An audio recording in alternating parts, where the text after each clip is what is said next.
what was the purpose of her giving birth to the demiurge, or the abortion, as he's called in the Secret Book of John?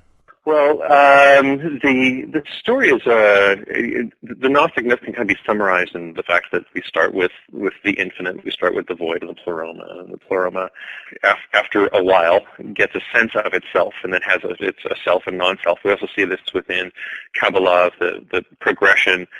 Just above the tree of life, we have Ayin, Ein Sof, Ein Sof, and it's about the infinite.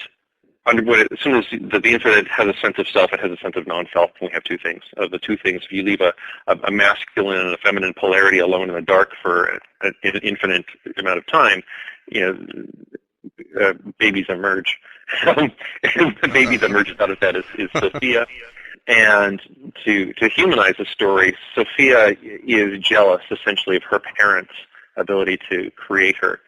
So without using the spark of the pleroma, she simply creates her own emanation. She issues forth the demiurge, or the organizer. I think it's really important to when you talk about the demiurge, to really stress the fact that he's nowhere in Gnosticism, or even with the Platonist texts, is he a creator. He never creates anything. He takes the pre-existing universe and he organizes it in a certain way. So he's the systematizer, in the way that a librarian organizes books but doesn't write the books. The demiurge never writes a book. Out of the demiurge, or sometimes co-created with the demiurge, are the archons and the rulers, and these represent different facets of our identity: our cruelty, our injustice, our ignorance, most certainly ignorance, and our sense of separation from the pleroma. And then in turn, the archons create us, because they are jealous of their mother's ability to create, so they create a world. They create a system, or that is to say, they organize a system, and out of this system emanates us, and we in turn emanate systems from ourselves.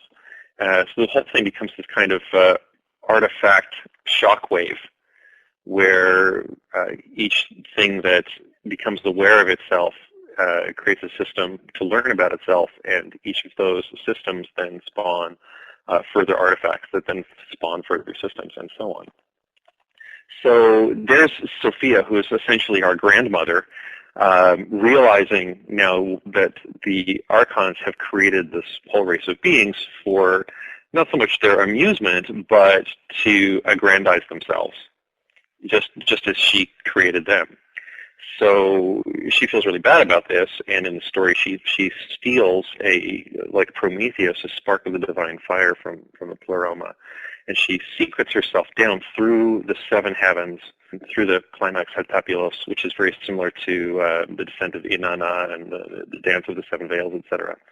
And she comes to the Garden of Eden and turns herself into, or hides herself in the form of a serpent. And she takes the spark of the pleroma and she hides it in the fruit of the tree, and then has a conversation with Eve, says, hey, check this out.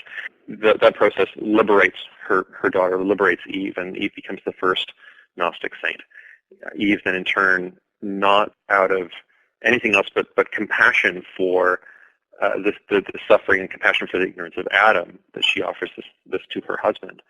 And at which point, now that both Adam and Eve have a spark of the divine, they are aspects of the pleroma. They are fully awakened, enlightened beings, and they have something that the archons do not.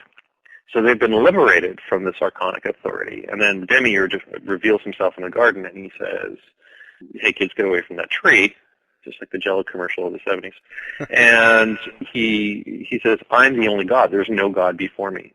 Now, at this point, Sophia sheds the snakeskin and is there resplendent in the garden in her true form and says, you're wrong, blind one. And she calls the demiurge by one of the names that he's known, Yaldabaoth, and Saklas Samael, that means child and fool and blind one.